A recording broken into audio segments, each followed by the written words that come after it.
For the thousands in attendance and the millions watching around the world, we are live and amplified.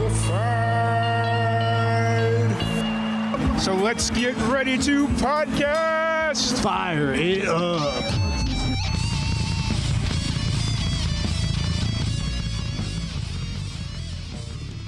Welcome, everybody, to another live and amplified livecast. I'm your host, Tom Quiet, and we are back at it again with another amazing podcast. Tonight, we have a very special guest. We have Megan Knight. How's it going today, Megan?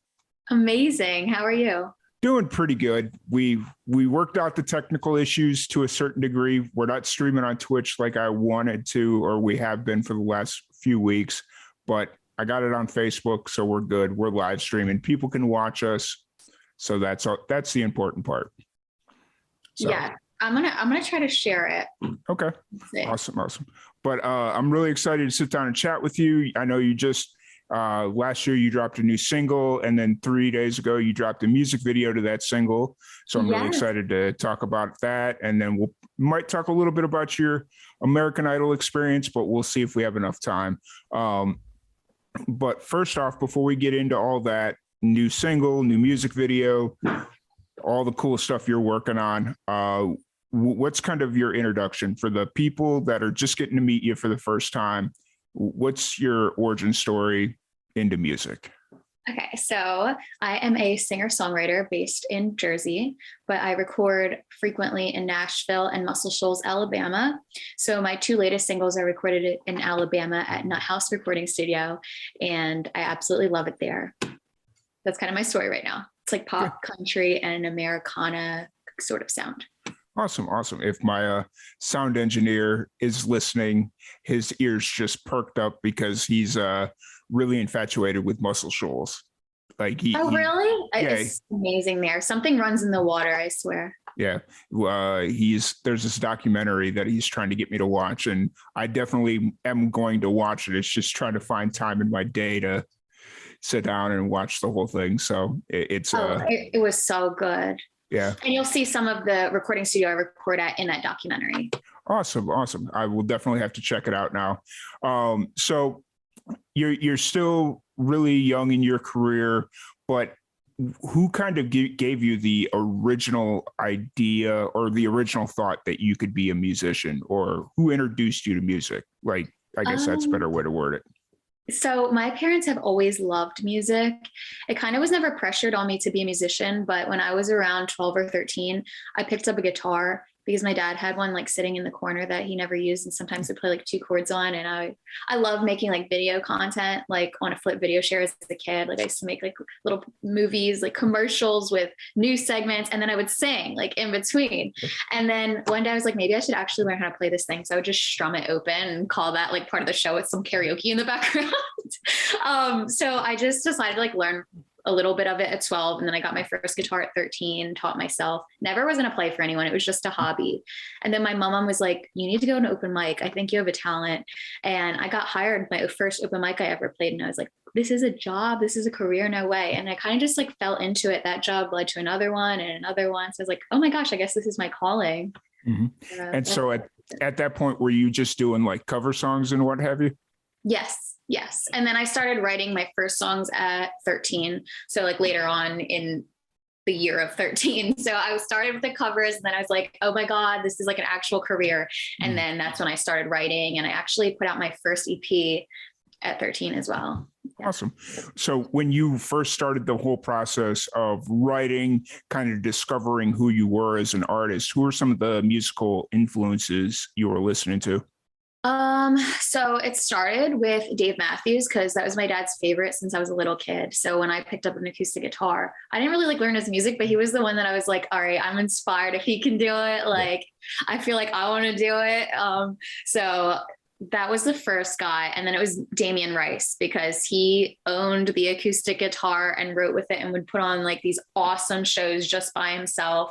Same thing with Glenn Hansard. So they also got me into it. And then I started listening to a bunch of pop and rock music so that you can hear those inspirations kind of in my music, like those genre tastes. And then the country came like kind of last, honestly, but that's where my voice naturally kind of fell. I feel like I have this inflection where it's kind of country, but I started mainly with like rock and alternative, honestly.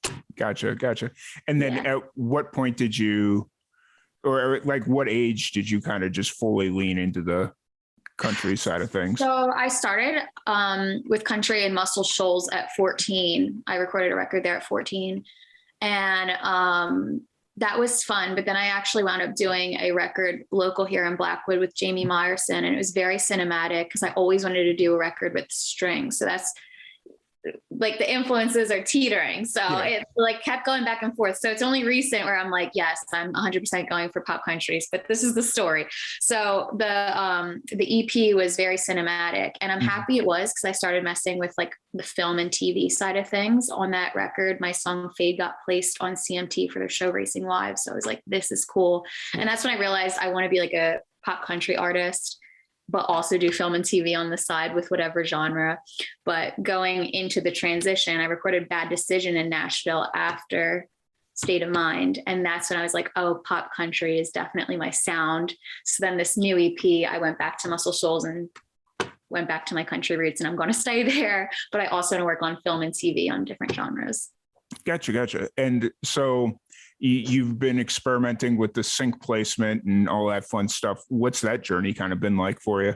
Oh my God. I honestly love it so much. It's a different world, and it's a completely different mindset than being an original artist, like the actual artist side of things, because when it's film and TV, you kind of just have free reign to do whatever sound. And I've loved it. We did Somewhere Over the Rainbow for Honda in Europe. So we almost had that placement. And then we lost to like an instrumental, like we were right there. And then they changed the creative team, and they're like, we're picking the instrumental, but still it was fun. And we almost got a scene in Pretty Little Liars, and last minute they took the scene out. Like that scene just didn't make the final cut of that episode. But like, I love the ups and downs of it. It's just like, I want to keep going and going because it's exciting. And I'm like, how am I even working on these projects for these companies? It's kind of cool. So definitely want to do more of that. For sure. It, the sync licensing and stuff like that is something that I'm surprised more musicians aren't like dabbling in or getting involved in, because there's so much content out there. There's always so many movies being made, and with all these streaming platforms, there's more content, TV shows, like all this stuff. There's more content than ever being made. And so there's got to be enough work for everyone. I'm kind of surprised that more musicians aren't getting involved in the sync placing and all that fun stuff. So I feel like it's hard to just know how to get into it. I was lucky because the producer I worked on my record State of Mind with, he was already in that world. Like he got placements with like Twix and big brands like that for TV. So he kind of took me on as a mentor, actually. So we worked on State of Mind, and he said, hey, actually, if we take on this project State of Mind, in return, could you help me with some film and TV stuff, and I will mentor you. And I'm like, yeah, 100%. So that's kind of how State of Mind came about, because I've always wanted to work on stuff that was like cinematic, and that felt random because I started in country, and then we're like, whoa, this was like kind of very different. What's going on? And that is because he was mentoring me at that time. And it was a great experience. I love Jamie for that, but I feel like the struggle is finding how do you get into that world? Like that's just how I fell into that world. But I'm trying to get back into it. Jamie moved to Kansas City recently, and he's like settling down into a family and not really working on music right now. But I'm like, yo, Jamie, we got to get working on that again. So hopefully soon. Gotcha. So you're from New Jersey. How does a girl from New Jersey find out about Muscle Shoals and stumble across? It's a crazy story, kind of. So when I was 14, I played this backyard party, and a man named Gene Stevenson was there. And he's like, I love your music. Can I get one of your CDs? I'm going to send it to someone in Alabama.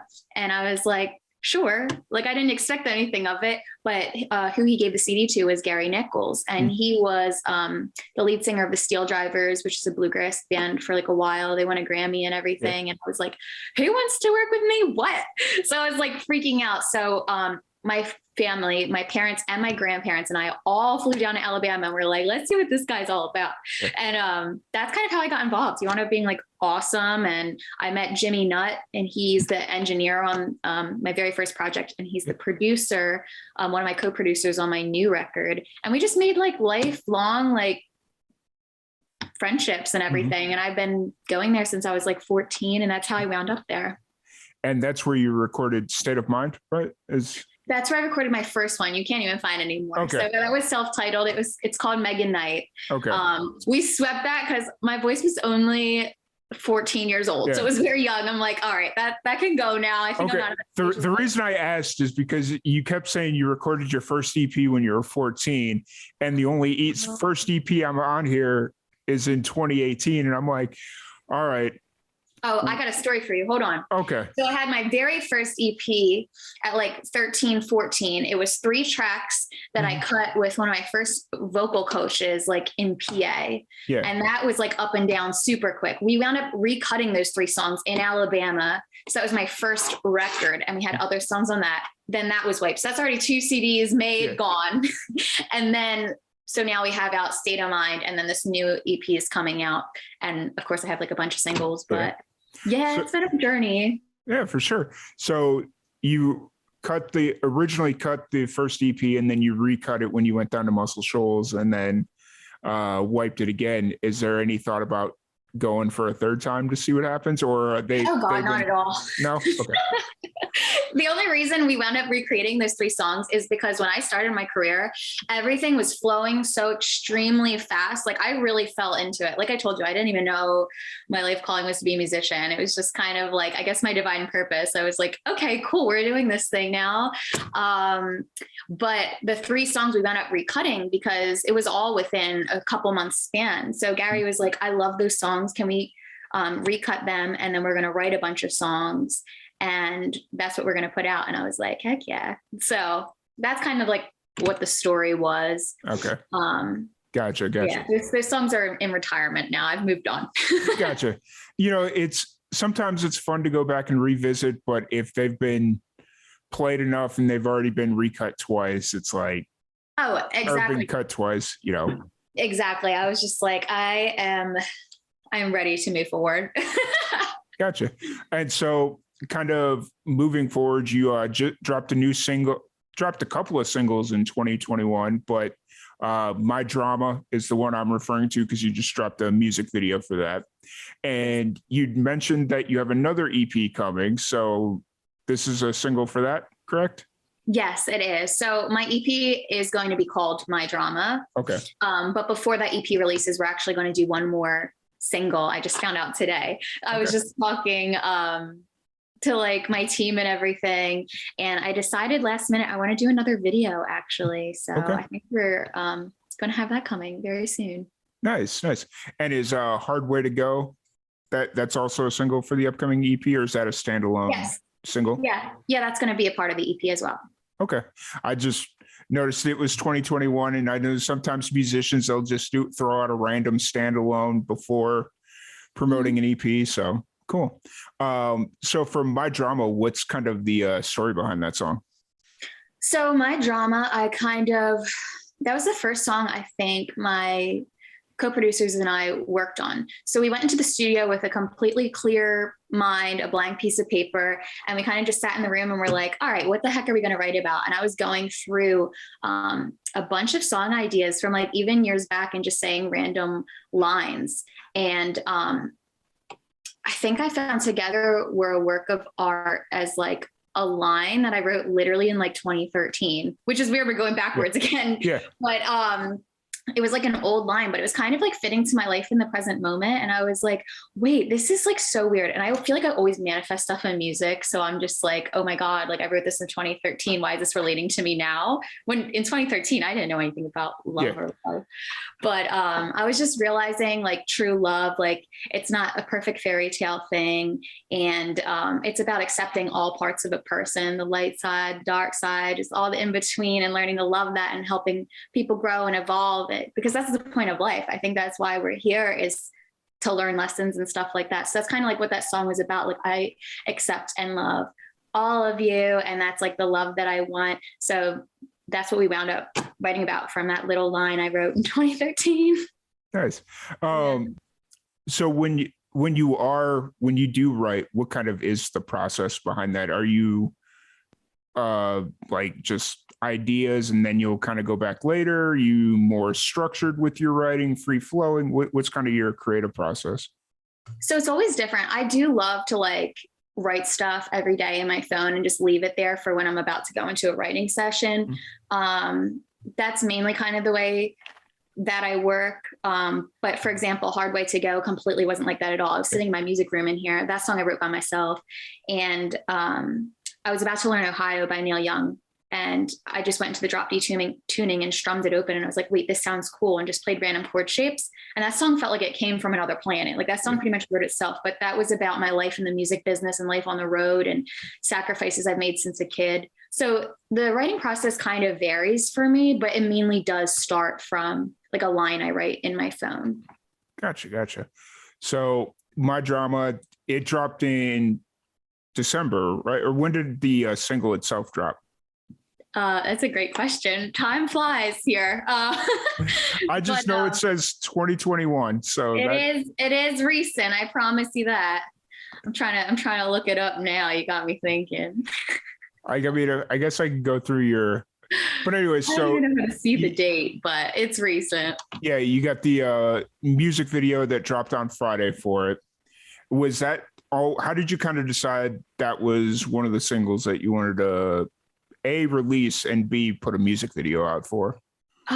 So I remember you were asking about if Hard Way to Go was a standalone single. And actually I talked to my co-producers when we finished the project about doing that, but they're like, no, it actually fits the record. So I totally think we actually should include this on the EP for variation. But My Drama, all along, they said, I think this should be the single because it's like a short song. It's hooky, catchy, and a little bit more pop oriented. So I remember my producers were just saying, I think this is the best bet and the best strategy because the songs that are going to be coming out on the EP are a little more storytelling based rather than contemporary. So yeah, that's why we kind of chose that one. And for the video, we thought like My Drama, like you can really do a lot with this video, like add the dramatics. So that was an easy one to choose to create. Gotcha. That makes perfect sense. And then, so you also mentioned that you're going to have a third single coming out. Have you already, or do you know what song it is, or has nothing been officially determined yet? Yes, I do. So actually I have a videographer here in New York. Well, obviously I'm not in New York, I'm in Jersey, but I mean like here in this local area instead of having to travel to Nashville because I shot My Drama in Nashville. But I just called him the other day and I was like, could you do like a lyric video or something for the single coming out? So that's what he's working on now. And that'll be out really soon. So I'm excited. Gotcha. But right now, all the focus is on My Drama and, pushing that out. What's the reception been like for My Drama? It's been good. I'm excited because I know My Drama is a little bit of a different sound. Like I know it's like pop country, but it has that like Shoals flair to it. So it's not something I've quite heard before. So I was like kind of like interested to see how people would respond to it because I just have not heard something like it. So I'm like, are people gonna like it? Or like, what are they gonna think? But they've really been enjoying it. So that made me really happy. I'm glad it's being received well. Gotcha. And how's the pandemic kind of affected the release of everything? Obviously it's affected everything, but yeah, it actually pushed back the record like by a lot. The record was wrapped up before COVID even like was a thing pretty much. Like it was mostly done by then. But then we like needed to hire like a synth player to like finish it up and stuff. So then that's what kind of was a little bit difficult. Like we've had everything else laid out, but then getting everybody to be able to be in the studio at once and everything was a little tough. And It worked out though. And like the music video was obviously like really pushed back, and that was with the whole crew. So obviously we had to be sure things were open and fine, because we rented an Airbnb for that and everything. And people were weird with the Airbnbs. We're like, oh my God. Remember when we were like afraid to like go into rooms and stuff? And I remember when we would like wipe down our grocery bags with Clorox wipes. Like That's how bad it was. Like the whole month before we actually went into lockdown, before my work, there was people that would bathe in the hand sanitizer. Yeah, the hand sanitizer stuff. And it's like, yo, this place smells like alcohol. Oh, it's so bad. Yeah. And I would tell them, like, because there's a handful of people that would just like bathe in it, right? And I'm like, you do realize you're doing more harm than good by bathing in that stuff. 100%. Yeah. What do you mean? I was like, well, yes, it's killing bad germs, but it's also killing all the good germs. It's keeping the common cold away from you right now. They're like, what? I don't know what to do now. And it's like, I'm just happy we're kind of over that phase. Yeah. Like now I'm kind of in the space. I'm like, I need to keep my immune system up. So I'll be continuously going out. So I still have, some immunity or whatever, but I did get COVID. Vitamin D has always been the secret. Like I know that, vitamin D deficiency was always kind of like, I knew a lot of people that got COVID and they got it bad and they were all vitamin D deficient. Oh, really? Yeah.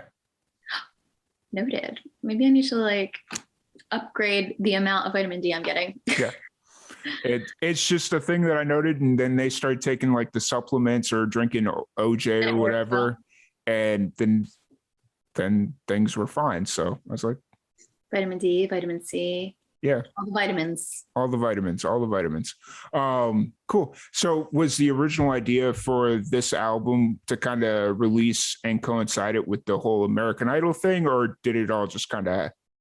It kind of like all just happened, because even before Idol, I wanted to work on a project, but the Idol was kind of like a last minute thing. I got an email from a talent scout asking me to do a private audition. Mm-hmm.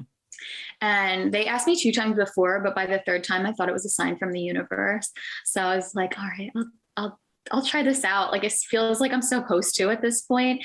And it was for the producers in New York. So there's a round before the judges, and I went right through it. They're like, yeah, we'll give you a shot in front of the judges. We like you. I'm like, I just honestly didn't expect it. So I was like, this is freaking awesome. So then I remember the rest of the day, it was my dad and my uncle who took me. We just kind of like enjoyed the day in New York, and we're like, oh my God, this is like great. This is like someone expected. This is like awesome. And yeah, it was like kind of a random part of my journey, which was an awesome part. And a lot of people see that as the part, but I'm like, I did not even expect to be doing this. This is awesome. Yeah. And that you auditioned in DC or something, right? Is that kind of where they had you? All right. Mm-hmm. So it was a few months after New York, they had us in DC, and that's when I was to meet the actual judges. Yeah. And they surprised me. I was just kind of like doing a B-roll thing for the camera, and they just like popped out behind me, and I was like, what is happening? I was like, this is so cool, but I was not prepared for this. And then they put you on the boat and made you audition right there on the spot. Yeah, it was an interesting experience, but it was a good one. But it was right near the White House. So like during my audition, they didn't show it, but helicopters kept flying over. Oh, like, really? They kept starting and stopping my audition, but you guys would never know. That's wild. That is so wild. Yeah. But no, that's really cool that you got a chance to audition for American Idol. And, we bring a lot of musicians on that have done The Voice, America's Got Talent, Idol, all the different stuff. And they've all got really good stories about it being a positive experience, whether they didn't make it past the audition round or like the big audition round, or if they went deep into the series, they all had a very positive experience, which was so cool to see. Which is a good thing, because like the shows in and of themselves kind of they don't have the same luster that they used to. Right. It is so different when you're actually living it. Like, I'll tell you, I've seen that show growing up, but when I was actually there on the set, like, it is a whole new world. Like, it is just, it was something I've never seen before. I was just like, what is going on? And it was weird because I accidentally like manifested being on the yacht. I swear to God. So there was no cameras around me, no microphones. We were standing in the line. And I remember whispering to my family, I'm like, oh my God, I wonder what's going on the yacht. Like, I wonder if the judges are on there. I want to go on a yacht party. That's what I said. I was like, I want to party on that yacht because we were freezing. It was cold. I'm like, I want to go to like somewhere warm as just a joke. Cause we're just sitting there forever. I'm just talking amongst my family. And then what do you know? They picked me to go on the yacht. I'm like, manifestation is real. Yeah. That's cool. That's, you know, and it made you stand out amongst the show, even though that was your only appearance because they just like, I was reading through like the wiki page or whatever. And everybody's like, yeah, we don't really know what happened to her. She just never showed up again. And I'm like, that sounds like TV for you, but it was a lot of TV stuff, but that's when I go back to, it was a world that was cool to see because there's just so much more to it than you would actually see. I wish they would film more of what's actually going on because I find that is super interesting. Well, and when it's all said and done, I'm sure they'll do like a American Idol documentary series, or the documentary series are really big right now. So I think that would be a good idea. That's something I would really want to see or like be in and just kind of explain it because I have stories on stories about that situation. But we would be here forever. There's tons to talk about in that side of it all. Actually, you just gave me an idea. Thanks. You should do that. You should seriously like pitch that. You will be a millionaire. Actually, well, so I do some documentary work on the side.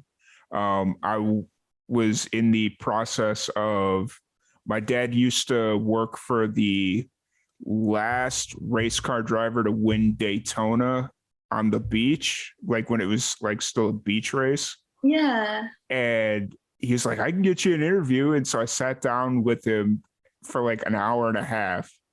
And I've got like all this footage and it's like, I don't really know what to do with it. Everybody he mentioned is like dead or like too old to remember anything. So it's like, oh no. Yeah. And so it's just like, okay, I've got this footage. It's cool. And so, that's definitely an interesting idea. I think it would be a really good one because I have friends that have been on the shows too. And we love to just get together and like have story times because there is just so much you guys don't see that's interesting and like fun. Yeah. It would be one of those deals where it's like, okay, do you do just like per show? So like obviously an American Idol experience is different than the Voice experience is different than America's Got Talent. Mm-hmm. But there is some common thread there. 100%. So, yeah. Mm-hmm. I will have to visit that idea. Thank you for that. Of course. I can totally see it happening. Yeah. Also, and especially with the whole live and amplified thing and music, and it seems to fit right in our alley. So definitely. But so you got the My Drama music video out now. It's up on YouTube and all that fun stuff? Yes. Okay. Yes. Cool. So CMT featured it recently. So it's on CMT.com right now as well. I was just about to bring that up, actually, as you mentioned it, because I saw that and I was like, oh, I should probably take a screen cap of this and use this to promote it on our Instagram that you're going to be on the podcast tonight. So how did that whole process come up? Was it something they just selected, or did you have to like go through a submission process? So my friend Brittany, well, like she does like my PR and everything, but I guess she just somehow got that opportunity. I honestly don't really know how that happened, but I'm grateful it happened. Hey, that works. That's what you have PR people for, right? They just make it happen. They just make it happen. Brittany is the bomb. I literally have to tell everyone because I'm just like, Brittany is the queen. Nice. That's awesome. It's always good to have somebody like that in your corner. They just get stuff done. Yep. So awesome. And then the new EP coming out, have you announced a date, or is it just sometime this year? Just sometime this year. So actually my plan is that I don't even know if I want to tell you, but I'm going to tell you.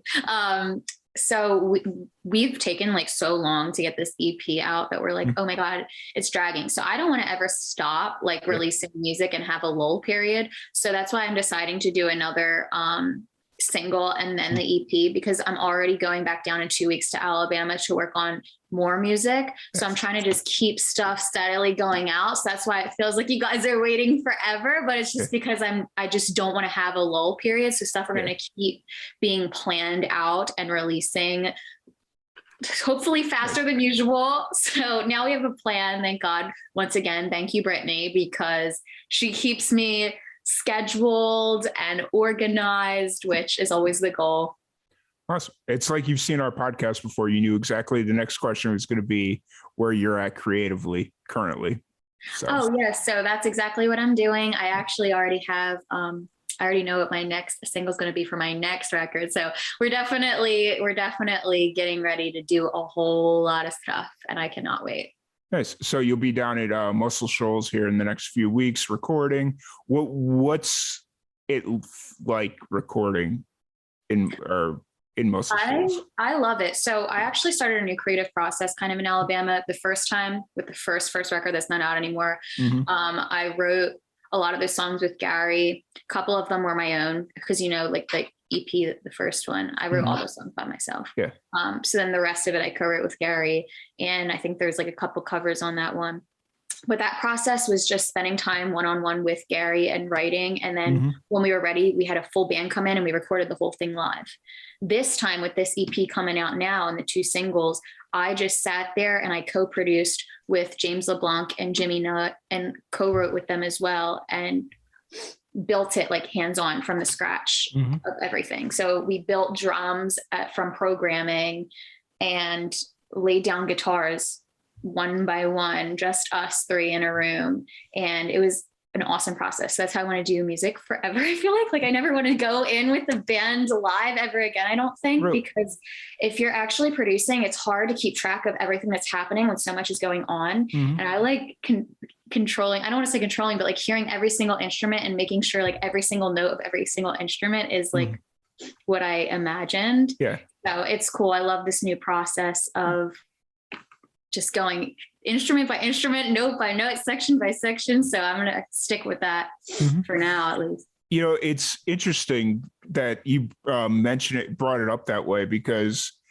like just bands and their style in studio, like there's so many bands that enjoy recording live. Like if they can record live, they will. But then there's also bands that there's so much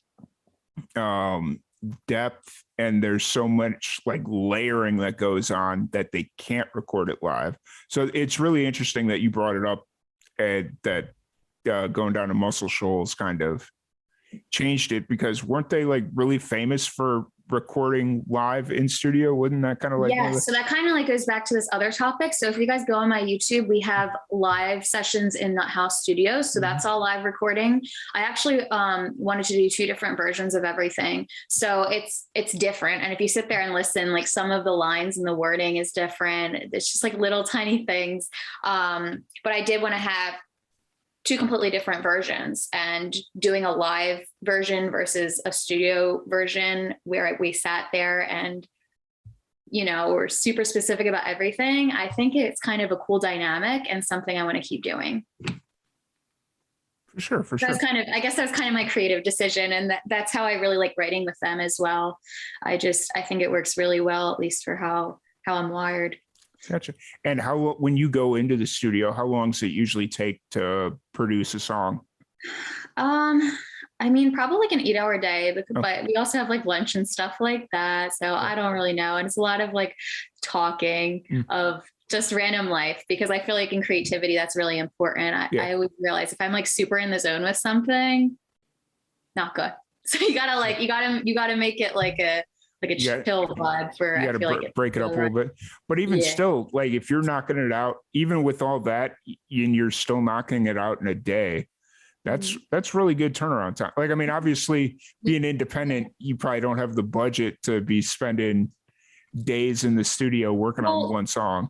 It truly depends. I mean, we usually revisit it. So it's an 8-hour day to kind of get the bones, like this new single that we're working on, unrelated to this record, but we wrote it upstairs the studio for a couple hours, and then we went downstairs and laid down the drums with programming, bass, guitars, a slide hook part or whatever.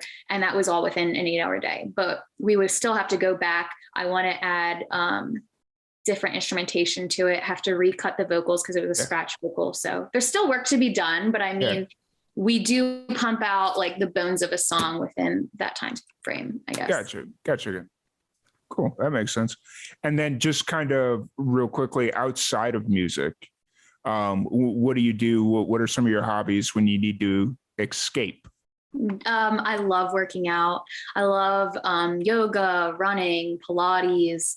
I just recently got into lifting weights, and that is a whole new world to me. That is like crazy, but I do enjoy it. So I like doing that. I like going out and doing dinners and stuff with my friends.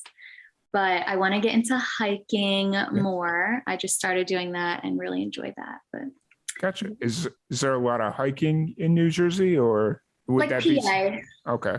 Yeah, so just like an hour or so, but I really enjoy that. But I do get a little scared sometimes because I thought I almost had a near-death experience at one point, but we're good. We're here. Yep. Hey, you're sitting in front of me, so that near-death experience didn't happen. So that's not good. at all. No, we were good. Nice. And then just kind of moving forward, what is your show schedule looking like? Are you actively playing live shows, or is that something that's been on hold? Yes. So if you guys go on meganitemusic.com, all of my dates are listed on there and updated regularly. We do a bunch of fun stuff, especially in the summertime. There's fun stuff right now, but I just mean summer's of course different because like outside. And do you do festivals and stuff during the summer? Yes, I do. Awesome. Cool. Festivals. I'm really excited about this year just because we'll finally be able to get back out there. Yeah. I'm trying to get a couple of booked. There's one down in Florida at the end of the month. They wanted us to come out and do some media stuff for them, but I just couldn't make it happen that quickly. It's like, oh man, next year. Yeah. I had done some stuff for them in the past, like the last few years. I'd done some stuff for them, but, not since pandemic, but, it's just like this year, it was like, it's not as easy as a trip as it used to be. Like I lived in Tallahassee, Florida for a few years. And so it was like a 4-hour drive. Now it's like a 24-hour drive from where I'm at. So yeah, that sounds like a lot. Yeah. Although we drove 12 hours to Nashville, like our last trip, because for the music video, we had so many bags, like so much clothes. I'm like, we are not paying to check all this in. We're driving. So we drove, but it was just kind of straight. It was the best drive ever. Like I felt we were there like instantly kind of, but 24 hours or something. I can't imagine doing any more than 12. I mean, driving's really not bad. I enjoy it. Like the long drives, I'll drive from where I'm at in Texas up to Chicago where my sister lives. And I'll do that in a sitting. It's like nothing for me. I'll go drive down to where my dad is in South Florida. It's nothing, but it's just, when I say it's not easy to make a 24-hour drive, it's like because then I got to take time off of work. I've got to like reschedule podcasts and all that stuff. Yes, it's just like, I get that. Yeah. And, it is what it is. But I'm really looking forward to all the new music you got. Hopefully we'll catch you at a music festival this summer. Have you started booking any of those yet, or? Usually the festivals don't kind of roll in until around April-ish. Gotcha. So hopefully I'll know more by then. But cool. I'll have to keep an eye out on your website and all that fun stuff. But one thing before we leave, every person that comes on the podcast gets one spin of the random question generator. Oh, God. All right. So all right. If you are ready, I have your question right here. And it might be the best question we've ever had. Okay. What is the strangest place you've ever fallen asleep? Okay. Strangest place. You got me thinking now about all of the days with my friends partying. I don't know, probably on a floor at my friend's house when I should have been awake. I don't know, a floor? Okay, that works. A plane? I think that's kind of normal though. Yeah, it's like I'm in my head, I'm like, oh, she's gonna have some crazy story about hiking in the woods or something, and never slept there. Never no, slept in the woods. Almost died in the woods. That's as fun as it gets. Got ticks in the woods once with my friends as a kid. That was ticks are brutal. Very grateful I didn't get some Lyme's disease or something. Yeah, I grew up doing the Boy Scouts and camping. I don't do ticks. I don't play with ticks. Like I see them. Go camping a lot as a little kid, but we were glamping. Yeah, gotcha. Well, once again, thank you so much for hanging out with us. If anybody wants to check out the new music, the music videos, or interact with you on social, where's the best place to do that? So my Instagram and Twitter are Megan Knight 20. My Facebook is Megan Knight, but I think if you write in Megan Knight Music, that page pops up. Mm-hmm. And my website is megannightmusic.com. Thank you so much for having me. Yep, absolutely.